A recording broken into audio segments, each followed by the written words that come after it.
Hey everyone, welcome back to Inside the Cage, where we bring you the latest and exciting updates of UFC. First, hit that subscribe button if you haven't already. Fighter joins Team Adesanya. Lately, Israel. Adesanya announced the reason for his stepping away from the octagon. Adesanya shared this news during a radio show appearance on New Zealand's The Rock. Also, he mentioned that he's planning to take a break from fighting for a long time, following his recent loss to Sean Strickland at UFC 293. After a while, UFC heavyweight champion Jon Jones is backing Adesanya's decision. He posted a supportive message on Twitter. "Hey Stylebender, I just want to let you know I support your decision to take a break from fighting." Jones wrote to Adesanya, "Taking those last 3 years off was one of the best decisions I've made. Always put you first, brother. Protect your heart, protect your mind, sick and amp spirit. Proud of you, champ."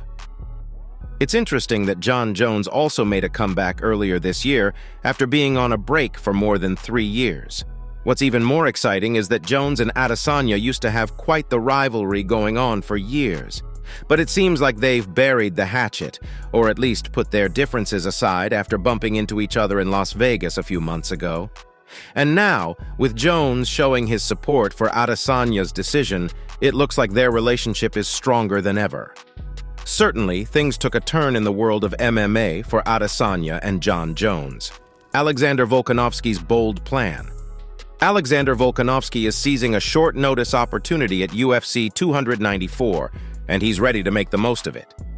Back in February, he faced off against the reigning lightweight champ Islam Makhachev at UFC 284. Their showdown was a real thriller, and many people thought Volkanovski had done enough to become a two-division champ. But the judges had a different opinion and gave Makhachev a somewhat questionable, unanimous decision. Now, 8 months later, they're going to have a rematch. Most probably, they're heading to Abu Dhabi on October 21st for what's expected to be another Fight of the Year contender. And this time around, Volkanovski isn't planning on leaving anything to chance. He's determined to avoid the judges altogether. "It's going to be an exciting one," Volkanovski said during a media scrum in Australia. "I want to go out there and hurt him. We'll try to make sure it doesn't go 5 rounds. I want to finish it early. I don't want to test his gas tank. Don't get me wrong, I think I can do it, but let's not try and test it. Let's just finish it nice and early."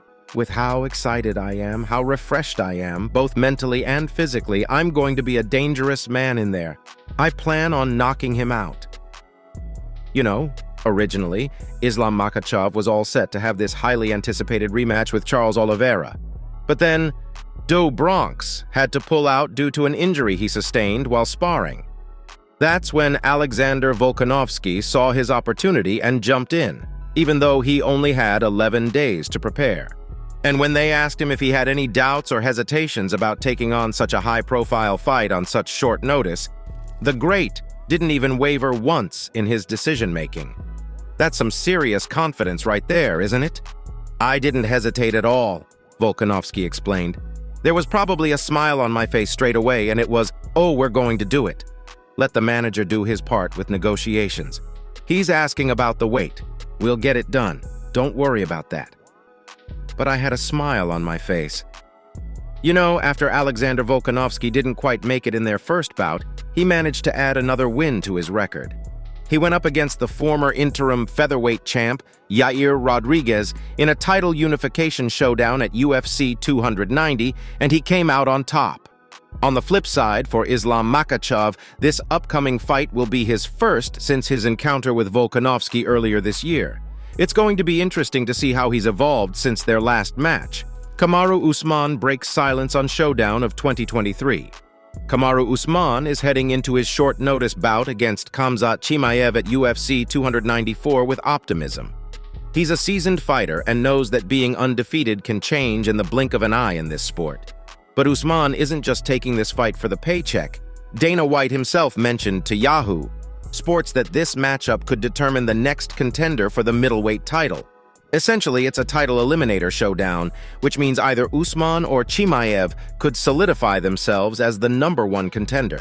For Usman especially, this is a huge moment in his career that's advancing quite rapidly. In an interview with TMZ Sports, Usman talked about the fight and the reality that Chimaev's impressive streak could come to a sudden stop. Yeah, he's very skilled, he's strong, he's big, he's fast, he can wrestle, he can grapple, he can strike. He has everything, but so do I. It's a high-stakes matchup with a lot on the line. UFC 294 is set to be a night of electrifying action and proof of the unforgiving nature of the sport. Guys, if you're enjoying the video, we'd love your support. Just hit that subscribe button to motivate us to bring you more exciting content. Michel Pereira's upcoming career plot twist.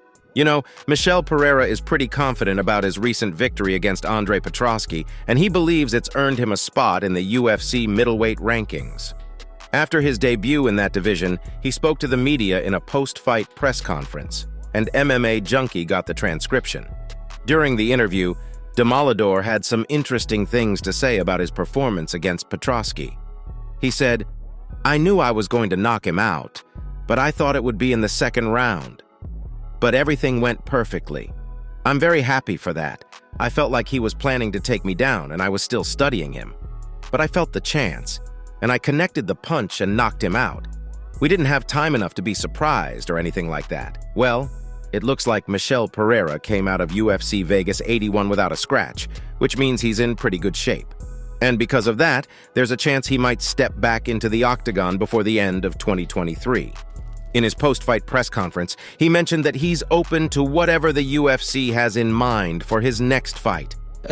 O mais rápido possível. Não tenho nenhum oponente em mente. Porque é uma categoria nova, então eu não tenho oponente em mente, mas eu tô aqui para trabalhar e o que o UFC precisar de mim, eu estou pronto. Michel Pereira made a name for himself as this unpredictable striker with crazy athleticism.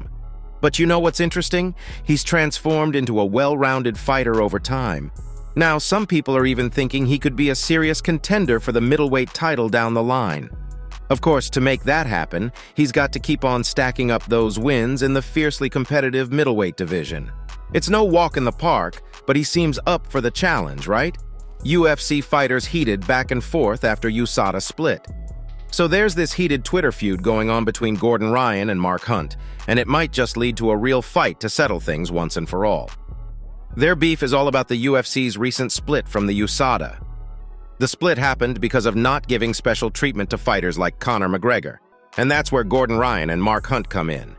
During Gordon Ryan's recent talk, he stated, "If the UFC regresses back to the old days, this is amazing news," Gordon Ryan said. "The reason people watch professional sports is almost exclusively for entertainment value." Well, Mark Hunt sure didn't take too kindly to those statements. See, he's known for being absolutely against the use of performance-enhancing drugs. So when he caught wind of all this, he did what many people do these days. He went straight to Instagram to respond. However, he later deleted that post. It seems like he's not one to hold back when it comes to defending his stance on PEDs, right? "What does this idiot know about fighting?" Hunt wrote. "Gordon Ryan, may behave at least one proper before you talk DK head. Maybe I should get on the sauce and stomp your face and see how you like it." Well, Gordon Ryan isn't one to back down either. He responded to Mark Hunt by the minute. "If you read the post," Ryan began, "you'd either see the validity in the arguments or offer up a decent rebuttal that was factually based. You did nothing but blabber out of your fat, miserable mouth. We can fight anytime you'd like. You may very well knock me out before I get a hold of a leg, but then again, you also may not. And I'm very willing to take my chances. Miserable F." And later on, Gordon Ryan didn't stop at just one response. He took to his Instagram story as well. "Fear no one ever. I'd bet heavily on me, by the way." The feud between Gordon Ryan and Mark Hunt continues to escalate, and it's unclear where it will lead next in the world of mixed martial arts drama. All right, guys, that's all for today. Don't forget to like and subscribe to our channel. See you at the next one. Until then, goodbye.